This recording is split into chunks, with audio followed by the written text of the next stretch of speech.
By noon, 3 heads of cabbage had vanished from Mara Fenwick's garden row, along with the cleanest leaves she had saved for the palace soup.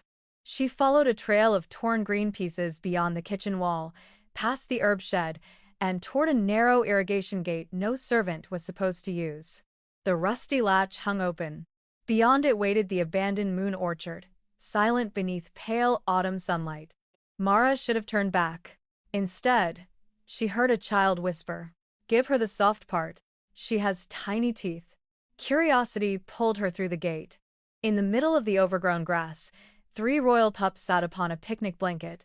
A white rabbit crouched between them, nibbling cabbage from the youngest boy's hand. None of the children noticed Mara. They were too busy arguing over whether rabbits preferred vegetables. Then Mara saw the silver wire around the rabbit's hind leg. Blood darkened its white fur. Her breath caught.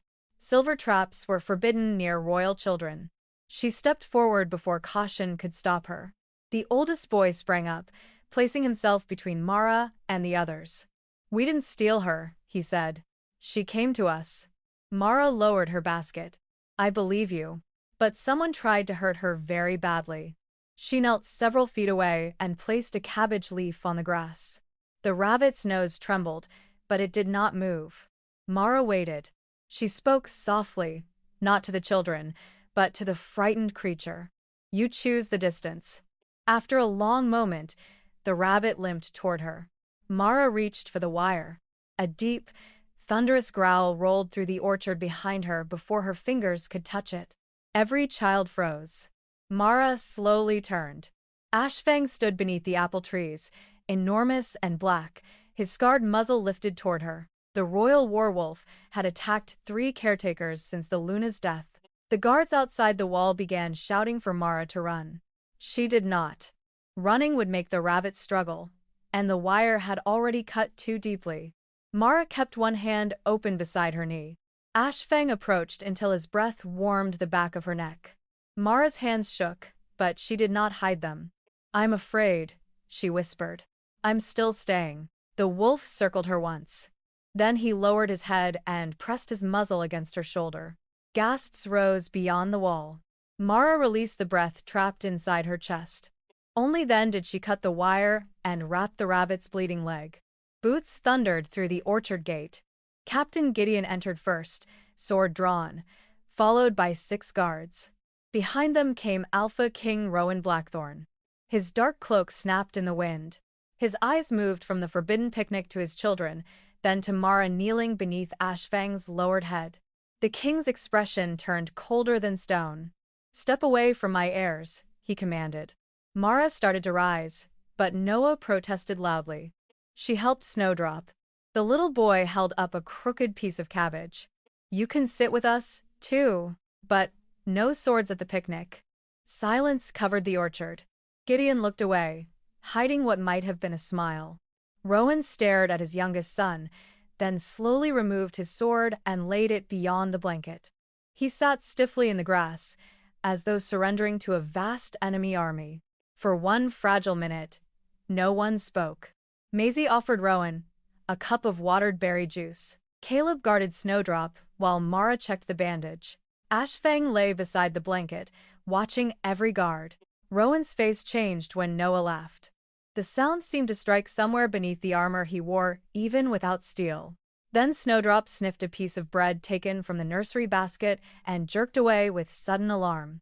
The rabbit kicked the bread across the blanket. It struck Rowan's boot and broke open. A fine silver-blue powder spilled over the grass. Mara's stomach tightened. Ashfang rose with a snarl. Before anyone could speak, Lady Verena Crow appeared at the orchard gate, pale and breathless. Her gaze fell upon the powder. "There has never been moonbane in the nursery," she said. Rowan looked up. No one had named it. Lady Verena's words settled over the orchard like frost. Rowan did not look at the silver-blue powder again. His attention remained fixed on her face. "I never said moonbane," he said quietly. Verena blinked once, then lowered her eyes with practiced concern. "The color is unmistakable, Your Majesty." "I feared the worst." Mara watched the woman's hands. They were folded neatly, but one thumb pressed hard against the other. Caleb moved closer to his sister. Maisie stared at Verena instead of the powder. Noah quietly hid the remaining bread beneath the blanket. Ashfang growled low in his chest. Rowan listened. "Captain," Rowan said, "close the orchard gates. No one leaves." Gideon obeyed. Two guards moved toward Mara, but Ashfang rose between them, his black fur lifting along his spine. Mara remained kneeling beside Snowdrop. "I did not bring that bread," she said. "The children had it before I arrived." Verena gave a thin sigh. "A frightened servant will say anything." Mara looked at Rowan. "Then ask your children before someone teaches them a safer answer." The bluntness shocked the guards. Rowan should have rebuked her. Instead, he turned to Caleb. "Tell me exactly what happened." Caleb swallowed hard. "We took the bread from the nursery basket," Caleb said. "Snowdrop would not eat it. She has refused everything from upstairs for days." Maisie nodded. "She only eats Mara's cabbage." Verena stepped forward. "The children are confused. They have been unwell." Maisie flinched before the woman touched her. Rowan saw it. The movement was small, almost nothing, yet his daughter had never recoiled from a battlefield physician. Mara gently placed Snowdrop inside the basket. "The rabbit is not confused," she said. "She smelled something dangerous." Verena smiled without warmth. "And now an Omega interprets rabbits for the crown." Silence followed. Rowan ordered royal healer Naomi Reed to test the powder immediately. Mara was escorted to a small chamber beside the orchard, not a cell, though the locked door made little difference. Gideon remained outside. Through the narrow window, Mara saw Rowan question each child separately. Their answers matched. They had slipped away during the nursery change of shift, carried the bread themselves, and found Snowdrop beside the old hutch. No stranger had called them. No one had promised them sweets or freedom. They had come because the orchard was the only place where they could breathe without being watched constantly. At sunset, Naomi returned with an empty evidence box. The powder sample had disappeared between the orchard and the laboratory. The guard carrying it claimed he had been stopped by a messenger wearing Gideon's colors. Gideon had sent no messenger. Verena called the loss unfortunate and suggested Mara had accomplices. Rowan said nothing. His silence made everyone uneasy. Mara studied Naomi's face and saw shame rather than guilt. "Did you test even a grain?" Mara asked. Naomi hesitated. "Enough to smell bitterness. Not enough to name it. And I do might too." "Moonbane smells sweet when dry," Mara replied. "Bitter means it was mixed with something." Verena turned sharply. "How would you know that?" Mara felt every gaze settle on her. "My mother taught herbs before your council called her a murderer." The chamber chilled. Rowan finally looked at Mara, and something unreadable passed across his face. Verena recovered first. Exactly why she should be confined. Rowan stepped between them. "She remains under guard, not accusation." It was not trust, but it was the first protection Mara had received from a Blackthorn ruler. Then Noah appeared in the doorway, clutching Snowdrop against his chest. "Papa," he whispered, "the bad medicine is upstairs." Everyone froze. Rowan entered the royal nursery without warning. Verena protested that the children needed calm, but he ignored her. The rooms were spotless, warm, and strangely airless. Curtains covered the windows. Heavy locks had been fitted outside each sleeping chamber. Beneath Maisie's bed, Rowan found leather restraints wrapped in clean linen. His jaw tightened. These were never listed in the reports. Verena answered too quickly. "For their safety." Caleb stood near Mara, though Gideon had warned him away. "They tie us down when we shake," he said. "Then they tell you we were sleeping." Rowan turned toward Verena slowly, dangerously, without speaking. Maisie opened a carved cabinet beside the hearth. Inside stood 3 dark bottles, each marked as a harmless evening tonic. Mara did not touch them. She leaned close enough to breathe the scent rising from the corks. Honey, valerian, and something metallic beneath both. Ashfang appeared at the nursery door and bared his teeth at the cabinet. Rowan saw that too. He ordered Naomi to seal every bottle and summon the nursery ledger. A servant searched the desk, then another. Finally, She brought the book with trembling hands. Rowan opened it to the medicine records. One entire page was missing. At dawn, Rowan stood beside the nursery desk, staring at the torn edge where the missing ledger page had been cut away. No servant admitted seeing it removed. No guard remembered anyone entering the room. Lady Verena insisted the damage was old, but the paper fibers were pale and fresh. Mara watched from the doorway under Gideon's guard. She did not accuse anyone. She only pointed toward the 3 tonic bottles. If the page named those, someone wanted the record gone. Rowan's gaze moved to her. "You will return to your duties," he said. "Captain Gideon will remain with you." The south garden felt almost peaceful after the nursery's cold silence. Mara knelt beside the damaged cabbage row, pressing soil around the roots the children had disturbed. Caleb, Maisie, and Noah appeared carrying the stolen heads in a crooked wooden basket. Gideon started to send them back, but Rowan, watching from the path, lifted one hand. "We came to return them," Caleb said. Noah looked doubtful. "Most of them." Mara found bite marks in 2 leaves and glanced at Snowdrop, who sat inside Noah's coat. "A serious criminal," she murmured. Rowan's mouth almost moved before he remembered he was king. Instead of taking the cabbage, Mara handed each child a spade. "You damaged 3 plants.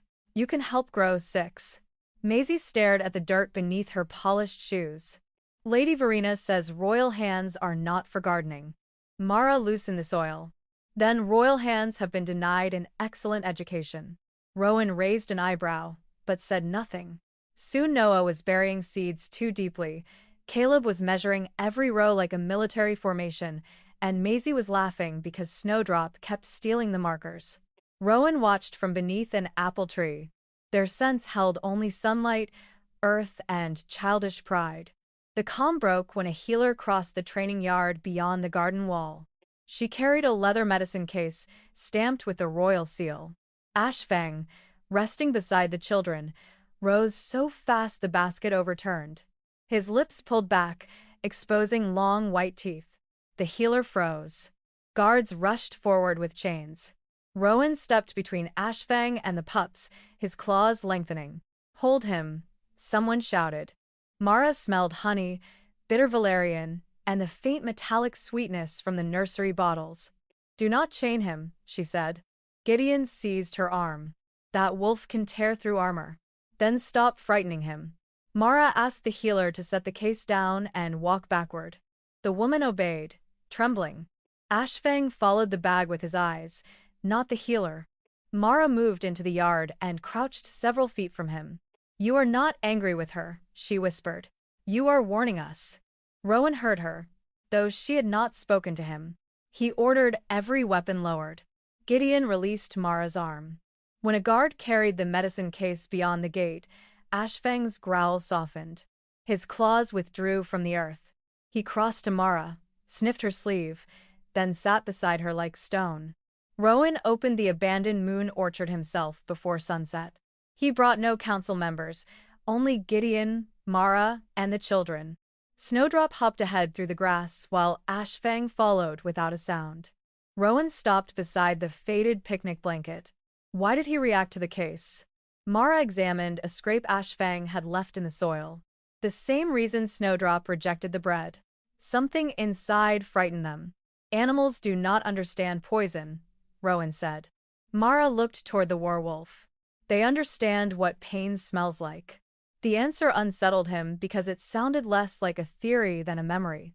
For a while, they sat beneath the apple trees while the children repaired the picnic site. Rowan tried to help tie a torn blanket to a branch for shade. His knot slipped twice. Mara watched him struggle. "You have conquered 3 northern packs," she said carefully, "but the blanket appears unmoved." Gideon coughed into his fist. Rowan looked at the stubborn cloth, then at Mara. "The blanket has poor discipline." A laugh escaped Maisie. Even Caleb smiled. The moment was small, but it loosened something in the orchard. Rowan's shoulders lowered. He no longer looked like a king awaiting betrayal. Snowdrop suddenly vanished beneath the ruined rabbit hutch. Noah dropped to his knees and reached after her, but Mara pulled him back when the boards shifted. Ashfang scraped the earth once, revealing a narrow hollow beneath the stones. Snowdrop emerged with a tarnished silver key between her teeth. The handle bore Luna Eloin's crescent mark. Rowan went still. He had not seen that seal since his wife's death. Before he could take the key, Gideon's deputy hurried through the orchard gate. "Your Majesty," Lady Verena ordered Mara's room searched. He opened his hand. Inside lay a dark bottle marked Moonbane. The dark bottle rested in the deputy's palm, its black glass catching the last light of evening. Moonbane had been found beneath Mara's bed, wrapped inside one of her mother's old scarves. Gideon looked ashamed to be holding it. Lady Verena arrived moments later, flanked by 2 council guards. Her expression carried sorrow, so perfect it looked rehearsed. "I warned you," she told Rowan. "Grief can make dangerous loyalties look innocent." Mara did not defend herself at once. She watched Rowan, waiting to see whether the king would choose evidence or fear. Ashfang stood beside her, silent but ready to strike. Rowan took the bottle without touching the wax seal. "Who searched the room?" he asked. The deputy named 2 guards assigned by Verena's office. Mara finally spoke. "Look at the stopper." Rowan turned it beneath the torchlight. A silver crescent had been pressed into the wax, the mark used only by the royal apothecary. "I have never entered that wing," Mara said. Verena's mouth tightened. "Then someone supplied you. Or someone planted it." Gideon inhaled sharply. Rowan glanced toward him, then ordered the guards separated and questioned. Verena protested.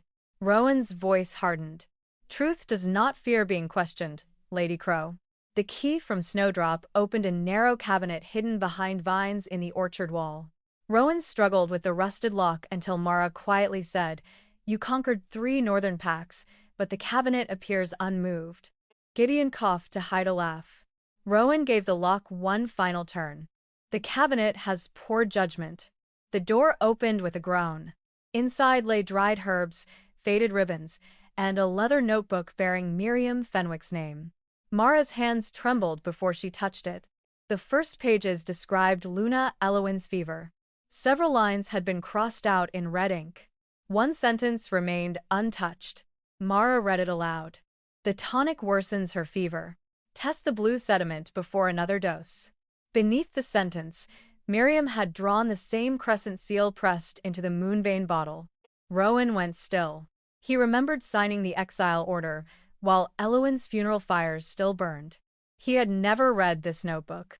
He had only seen the council summary, which claimed Miriam confessed to mixing the wrong herbs. "There should be more," Mara whispered. Half the next page had been torn away. Verena stepped closer. "A dead woman's notes prove nothing." Mara closed the book. "They prove she warned you." Rowan asked everyone except Mara and Gideon to leave. Verena refused until Ashfang bared his teeth. When the orchard gate closed, Rowan faced Mara. "I signed your mother's sentence." Mara's eyes did not leave the notebook. "I know. I believed she had killed my mate. You believed people who still had titles." The words struck harder than accusation. Rowan could have ordered her silence. Instead, he removed his crown and set it on the ruined picnic table. Without it, he looked tired rather than invincible. "I was grieving," he said. Mara answered, "So was I. One of us had power." A bell rang from Blackthorn Keep before Rowan could answer. Once, twice, then a frantic third time. The nursery alarm. Rowan seized his crown, and they ran. Servants scattered through the corridors as Maisie's scream cut through the stone halls. Mara reached the dining chamber behind Rowan. The child lay beside an overturned chair, her small body shaking violently. Silver clouded her eyes. Caleb held Noah against the wall while healers crowded around Maisie with leather restraints. Verena stood beside the table, one hand pressed to her mouth. An empty tonic cup rested near the girl's fingers. Ashfang roared furiously. "Hold her still," a healer shouted. Mara smelled honey, valerian, and metal. The same scent from the nursery cabinet. "Do not give her anything else." Verena turned. "Get that woman out." Rowan looked from Mara to his daughter. For one terrible second, the king's old habits returned. Orders. Rank. Fear. Then Maisie stopped breathing. Rowan dropped beside her. Tell me what to do. Mara knelt across from him. Her hands shook harder than they had before Ashfang. She remembered her mother being dragged away, insisting the tonic was wrong. Now another child lay in Mara's hands. She would be heard. Mara pressed 2 fingers beneath Maisie's jaw and listened. Warm water. Charcoal. Crushed wintermint. Now. Naomi moved first. Rowan tore the restraint straps from the bed and threw them aside. Verena reached for the tonic cup, but Gideon caught her wrist. A thin blue residue marked its rim. Maisie's chest gave one weak flutter. Mara bent closer, whispering for the child to stay. Rowan held his daughter's hand, his face stripped of every royal mask. Then Maisie inhaled sharply. The room released one broken breath. Verena stepped backward. Beneath her sleeve, a small silver key slipped onto the floor. Maisie's breath returned in a ragged gasp, but her small body kept trembling beneath Rowan's hands. Mara forced herself to ignore the terror in his eyes. Fear would not help the child. Keep her on her side, she said. Do not hold her down. Naomi rushed in with warm water, charcoal, and wintermint. Around them, healers stood frozen, ashamed that an Omega servant had taken command while the princess died. Mara crushed the wintermint between her fingers and mixed it with charcoal until the paste smelled sharp enough to sting her eyes. She touched it to Maisie's lips, then waited through one terrible heartbeat. 2, 3. The girl's throat moved. Rowan bowed his head, relief breaking across his face before he could hide it. Again, Mara whispered. Maisie swallowed once more, and the silver cloud in her eyes began fading. Verena stepped backward toward the door. Gideon still held her wrist, but her expression had already changed from concern to calculation. The child needs trained physicians, she said. Mara looked at the blue residue on the cup. Then perhaps the trained physicians should ask who filled this. Rowan lifted his gaze. The room quieted around him. Who prepared my daughter's tonic? He asked. No servant answered. Verena's pulse jumped visibly. Naomi uncorked the remaining bottle and held it beneath her nose. Her face drained of color. There is moonbane in this, she said. A small dose, masked with honey and valerian. Rowan stared at her. You tested these medicines for months. Naomi closed her eyes. The samples brought to me were clean. Someone changed them before every examination. Ashfang growled at the cabinet, confirming what Mara already feared most. Maisie stirred and caught Mara's sleeve with weak fingers. Don't let her give me more, she whispered. Rowan followed his daughter's frightened gaze toward Verena. The councilwoman did not move. Lady Verena says the pain means the medicine is fixing the bad part, Maisie continued. Caleb stepped beside the bed. She tells us not to bother you, he said. She says your wars matter more than scared children. Rowan stopped breathing.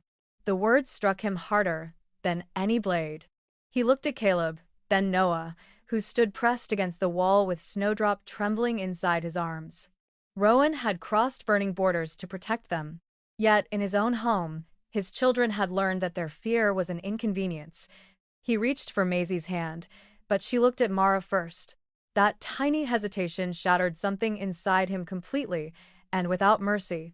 Mara wanted to step away.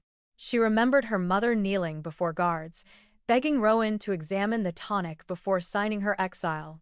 The same king now knelt beside another poisoned child, asking Mara to save what he had once refused to question.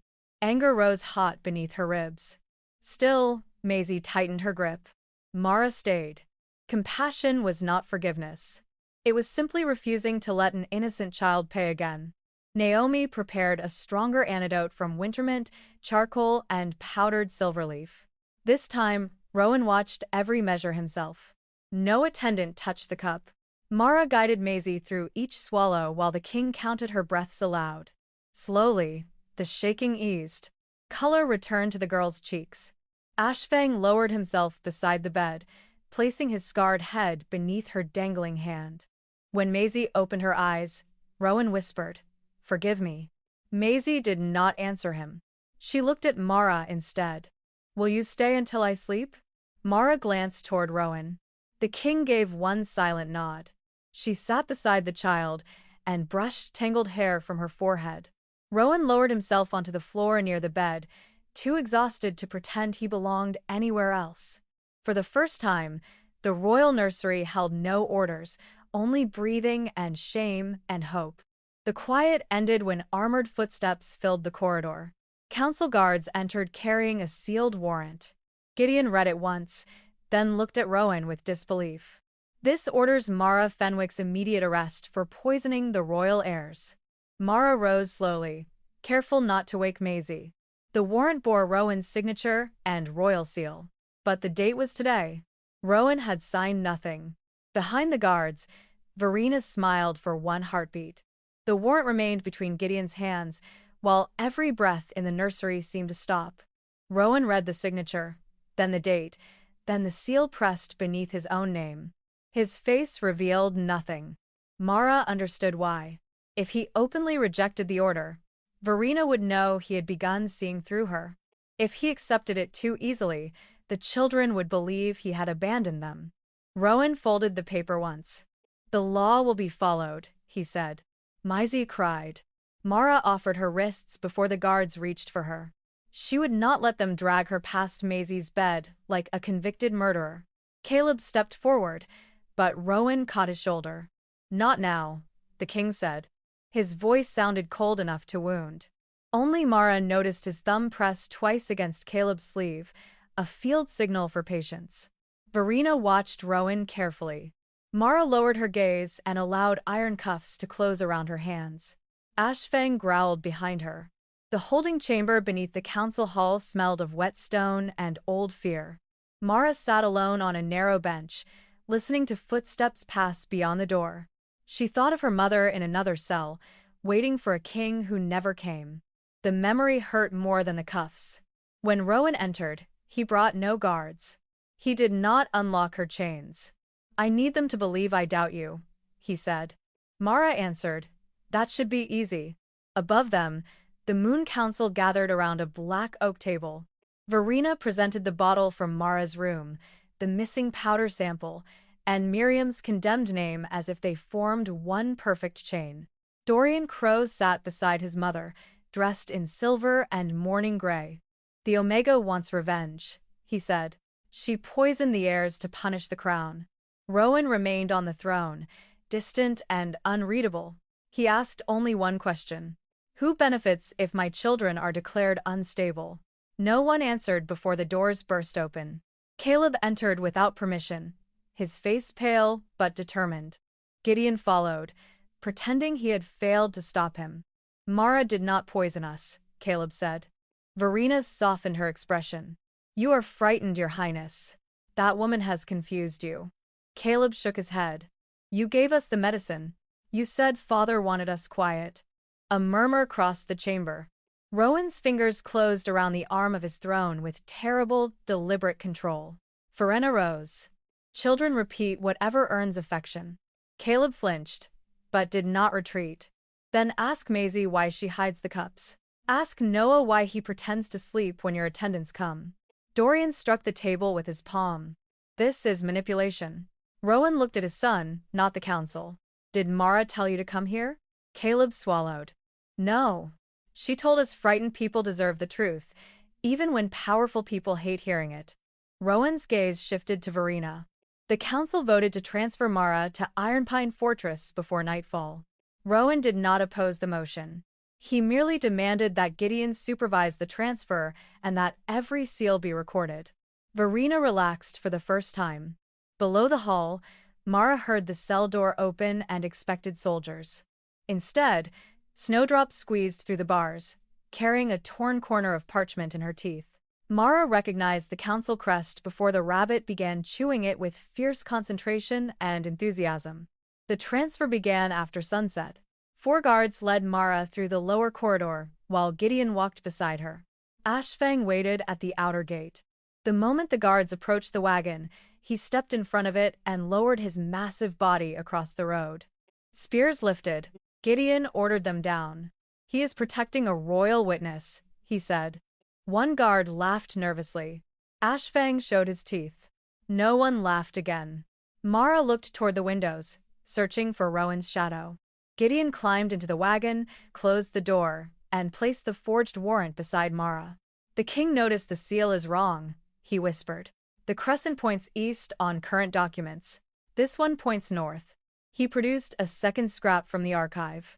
It matched the warrant exactly. The older seal mold had vanished after Luna Eloin's death. Mara understood. Someone had preserved it for 4 years, waiting for the right accusation. "Rowan knew," she said. "He suspected," Gideon corrected. A small figure suddenly appeared beneath the gate lanterns. Caleb ran toward the wagon without shoes, his nightshirt stained with dirt. His breath came in broken gasps. Gideon jumped down before the boy reached them. "What happened?" Caleb grabbed Mara's chained hands.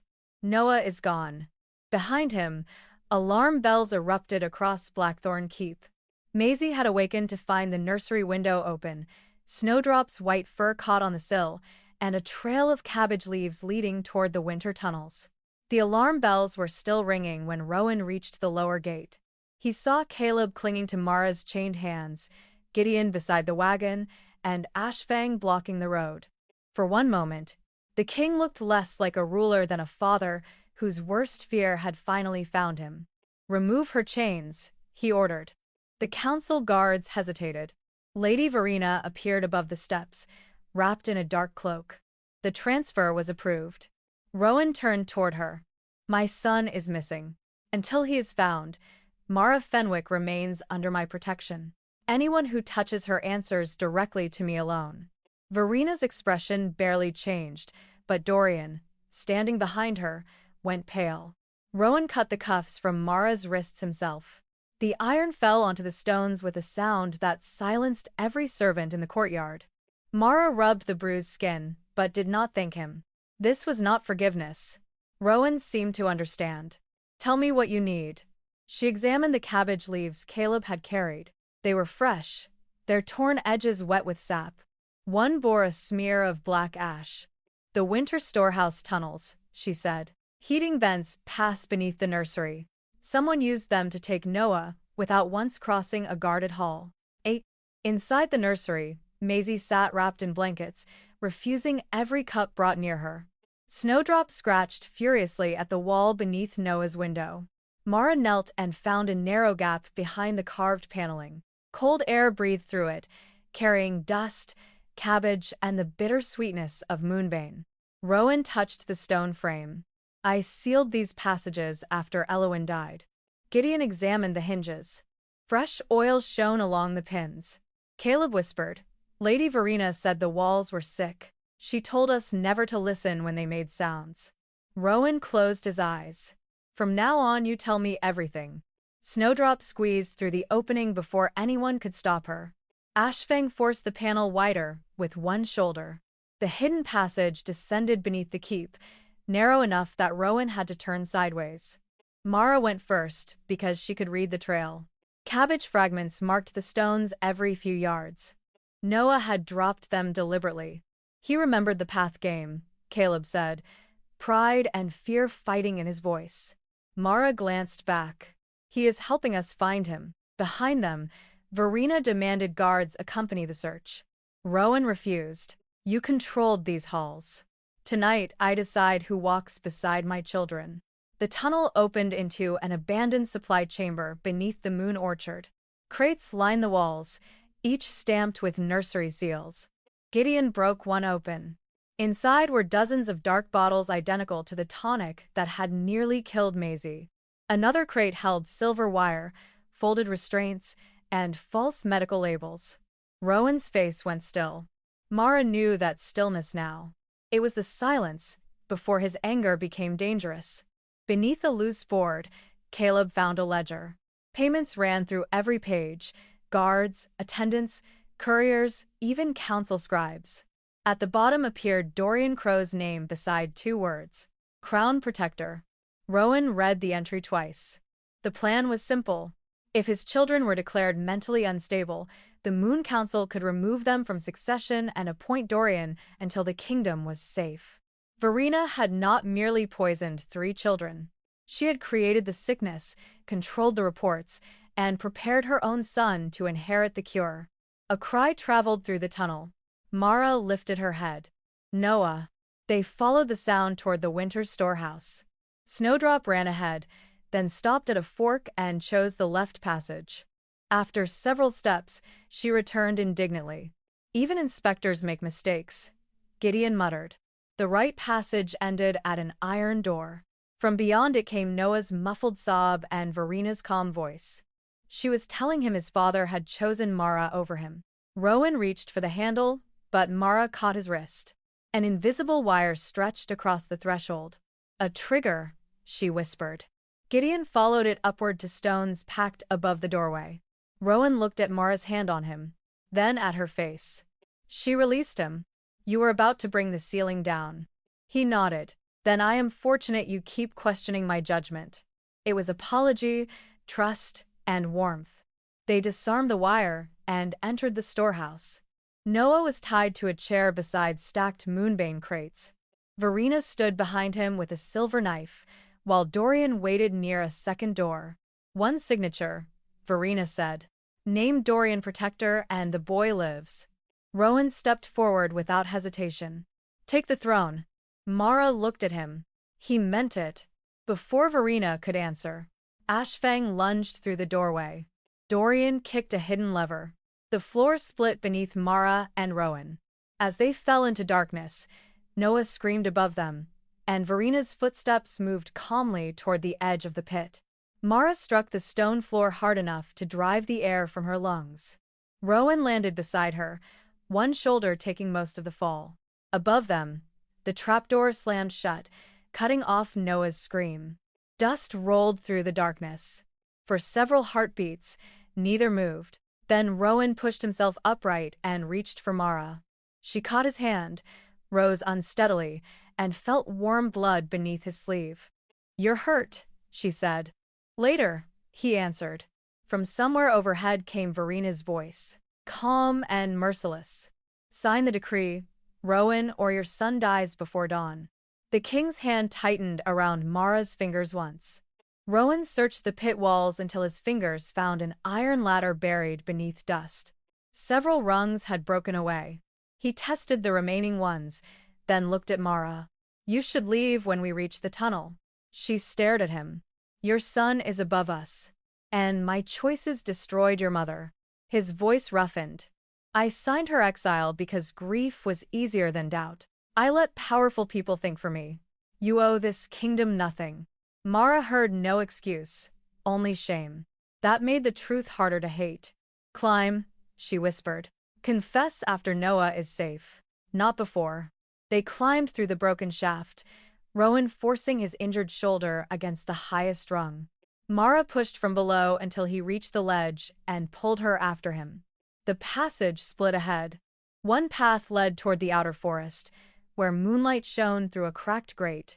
Freedom waited only 30 steps away. The other path carried Noah's frightened sobs and the bitter smell of moonbane. Rowan leaned against the wall, pale with pain. Take the forest path, he said. Gideon will find you. Mara looked toward the silver light, imagining a road beyond Moonvale. Then Noah cried again. Mara turned away from the grate. Rowan caught her wrist gently. You do not have to save the child of the man who condemned your mother. She looked at his bloodied hand, then toward the darkness. I am not returning for your crown. Her voice shook, but she did not lower it. I am returning because he is 5. Something in Rowan's face broke open. Not gratitude. Not command. Humility. He released her immediately. Together they followed Noah's voice, moving slowly beneath the storehouse. Snowdrop appeared from a drainage opening, filthy and furious, then raced toward the locked stairway ahead. The stairway ended behind a wooden panel inside the winter storehouse. Through a narrow crack, Mara saw Noah tied beside the moonbane crates. Verina held a silver knife near his throat. Dorian guarded the main door while Ashfang clawed against it from outside. A decree waited on the table. Rowan reached for the panel, but Mara stopped him. She expects the king to enter first. Snowdrop sniffed Mara's pocket, found a cabbage leaf, and stared accusingly. Mara tied the leaf to a loose cord leading across the stacked sacks. We need confusion, she whispered. The rabbit needed no encouragement. Snowdrop shot through a gap beneath the panel, dragging the cord and Cabbage behind her. 3 sacks toppled across the floor. Dorian cursed and lunged after her. Ashfang burst through the weakened door at the same moment, scattering guards like leaves. Verena pulled Noah closer. Rowan stepped into view with empty hands. "Release him," he said. "Take the throne, the council, every border I command." Verena smiled. "And her?" Rowan looked at Mara without hesitation. "She was never mine to trade." Noah twisted free when Verena glanced toward Mara. He ran straight into her arms, sobbing against her shoulder. Mara wrapped Noah inside her cloak and moved toward Rowan. Verena slashed with a knife. Ashfang struck her wrist before the blade reached the child. The weapon skidded beneath a crate. "You ruin everything," Verena hissed at Mara. Elowyn did the same. "She would not drink her medicine properly, and neither will you." Rowan went utterly still. The confession hung between them, raw and undeniable. Dorian seized a lantern and threw it into the ledger shelves. Flames climbed the wood instantly. Smoke rolled across the ceiling. Gideon shouted beyond the broken doorway, while Verena fled through a side passage. Dorian kicked over another lantern before Ashfang pinned him to the floor. Burning beams collapsed between Rowan and the exit. Gideon reached Noah and carried him outside. Mara turned back for Miriam's ledger, still lying beside the spreading fire. "Leave it," Rowan shouted. "It proves everything." She crossed the smoke anyway. A roof beam crashed behind her, trapping her beneath broken timber.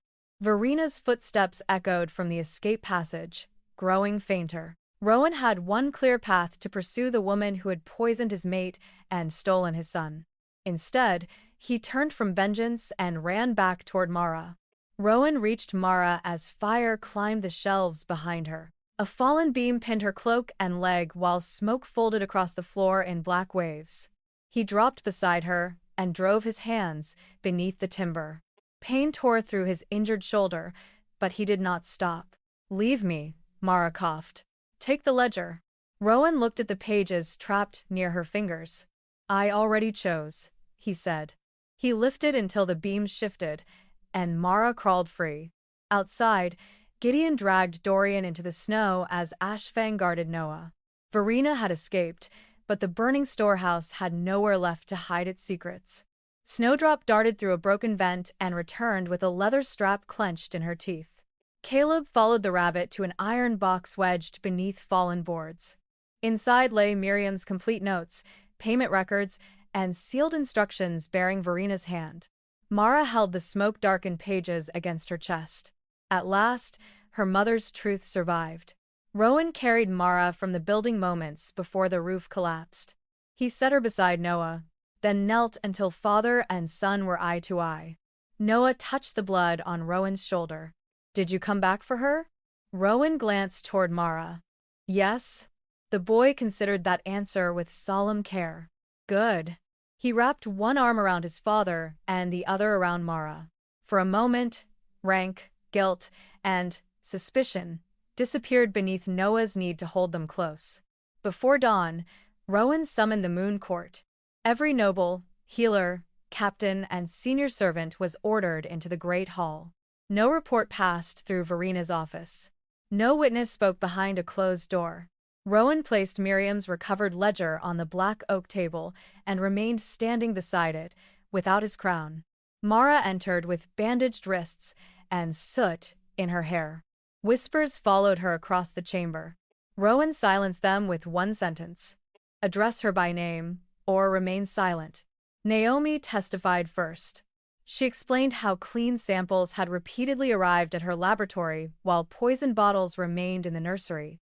Gideon displayed the forged seal, the bribed guards' names, and the payments promised after Dorian became crown protector.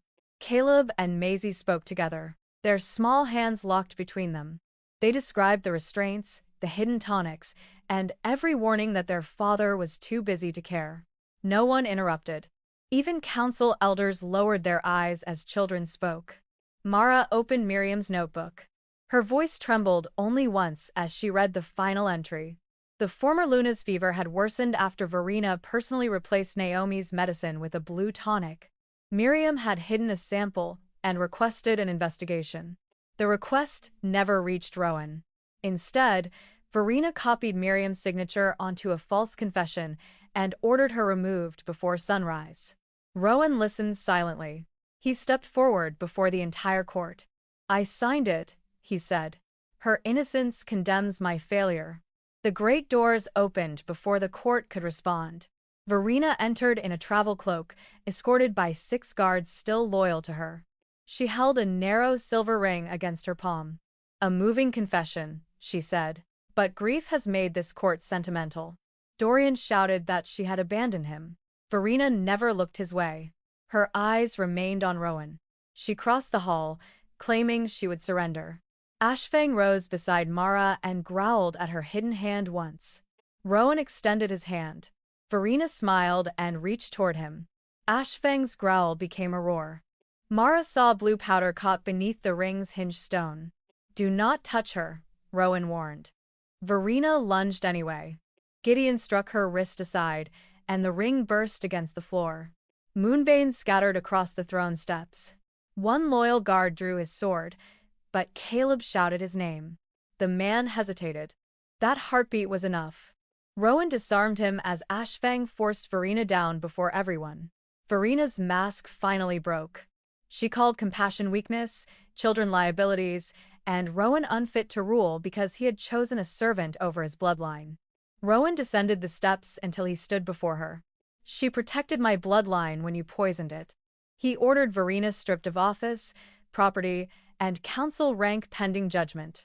Dorian lost every claim to succession and was taken to Iron Pine under guard. No cheering followed. Justice entered the hall, heavier than revenge and impossible to undo. When silence returned, Rowan faced Mara before the throne. He did not offer her a title or ask for forgiveness. Instead, he spoke Miriam's name and declared her innocent before every witness. Then he opened Moonvale's gates to Mara. "You may leave," he said, his voice unsteady. "I will not turn gratitude into another prison." Mara looked toward the children, Ashfang, and Snowdrop sitting beside the ruined evidence. At last, what came next belonged entirely to her and no one else. 3 days after the Moon Court, Mara stood beneath the open gates of Blackthorn Keep with one travel bag at her feet. No guard blocked the road. No order demanded that she remain. Rowan had kept his promise, and somehow that freedom frightened her more than chains had. Behind her, servants prepared the great hall for judgment. Ahead waited the northern road, quiet beneath the morning sun. Snowdrop sat beside Mara's boot, chewing the ribbon tied around her bag with determination. Caleb, Maisie, and Noah found her before she could lift the bag. They did not beg. That made leaving harder. Caleb handed her Miriam's restored notebook, now bound in clean leather. Maisie offered a packet of winter mint. Noah simply placed half a cabbage into Mara's arms. "For the road," he explained. "Snowdrop has inspected it." Mara almost laughed, then saw Rowan watching from the steps. He wore no crown. He did not approach until the children moved aside for him. "The court will sentence Verena and Dorian today," Rowan said. "Your mother's name will be restored whether you stay or leave." Mara studied him, searching for the hidden bargain she had learned to expect from powerful men. There was none. Rowan held out an iron key. "The Moon Orchard belongs to the crown, but its future should not." The key rested in his palm. Mara did not take it. "And if I leave? Then I will change what failed you." Inside the great hall, Verena stood without jewels, title, or council robes. Dorian remained beside her in chains. The evidence filled the black oak table: forged seals, bribery ledgers, poison tonics, silver traps, and Miriam's hidden notes. Naomi testified that Elowen's medicine had been replaced. Gideon named every guard who accepted Verena's money. Then the children spoke again, not as heirs, but as witnesses. Their quiet voices carried farther than any accusation shouted by an army inside those ancient walls. Verena never apologized. She claimed Moonvale required a stronger bloodline and called mercy a disease that had weakened the throne. Rowan listened without interrupting. When she finished, he did not answer as a grieving husband or furious father. He answered as king. Verena lost her name, estates, office, and freedom. The court sentenced her to life at Iron Pine Fortress. Dorian was stripped of succession and exiled after imprisonment, forbidden from holding authority anywhere within Moonvale's borders again for his lifetime. Then Rowan turned toward Mara. Before the entire court, he cleared Miriam Fenwick of every charge and admitted that royal cowardice had allowed an innocent woman to die disgraced. He ordered her name carved into the healing hall, not as a victim, but as the healer who first discovered the poison. He also abolished imprisonment based solely on noble accusation. Nursery reports would now require independent witnesses, and Omega representatives would hold seats on the council protecting children and servants. 3 months later, the Moon Orchard no longer looked abandoned. Broken walls had been repaired, but the wild apple trees remained. Rowan said healing should not erase every scar.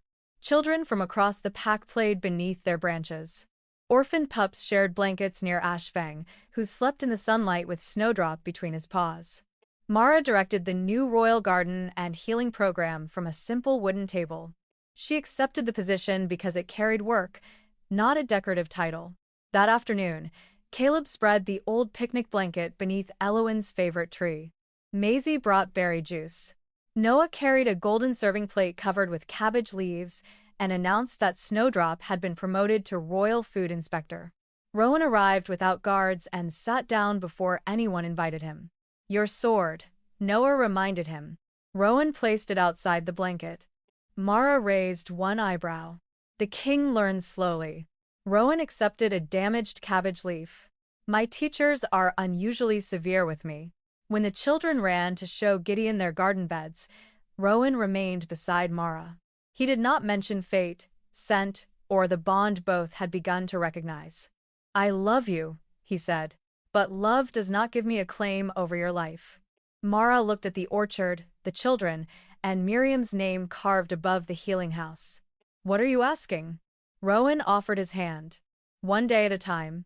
No command. No debt. No crown between us." Mara let the silence breathe. Months earlier, she had entered the orchard because a rabbit needed help. She had never expected a family, a place, or a king willing to step down from power long enough to listen. At last, she placed her hand in Rowan's. "One day at a time," she agreed. Snowdrop stole the cabbage from his lap. The children laughed. Ashfang opened one eye. And beneath the apple trees, Moonvale learned that compassion had never been weakness. So Mara's story finally grew quiet beneath those same apple trees. Are you still here with me? Then maybe you understand why her greatest victory was never winning the king's love. It was refusing to lose herself while everyone else decided who she was. She was betrayed, misunderstood, blamed for wounds she did not create. She carried pain without begging cruel people to believe her.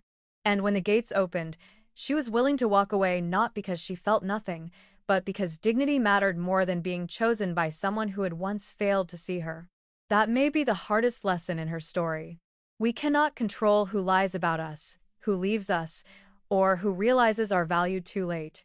We can control what we become afterward. Mara did not let bitterness choose her next step. She chose truth. She chose compassion. Most importantly, she chose herself before choosing Rowan again. And, yes, Snowdrop still chose the cabbage. Honestly, that rabbit may have understood life better than the entire council.